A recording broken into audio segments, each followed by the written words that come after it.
हाय बच्चों, आज हम पढ़ेंगे छोटा से अनार हिंदी स्वर आ से आह तक।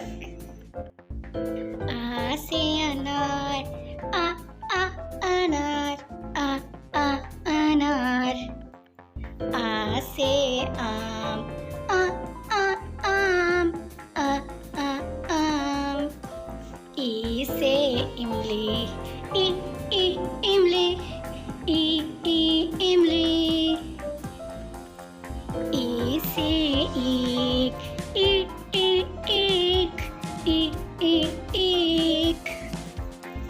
ऊ से उल्लू, उल्लू, उल्लू। ऊ से ऊंट, ऊंट। री से ऋषि, ऋषि, ऋषि। ए से एड़ी, एड़ी, एड़ी।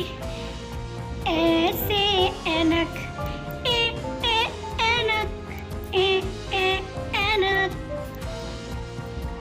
ओ से ओखली, ओखली, ओखली। ओ से औरत, औरत।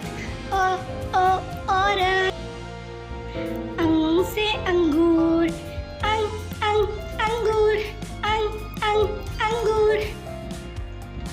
आहा से कुछ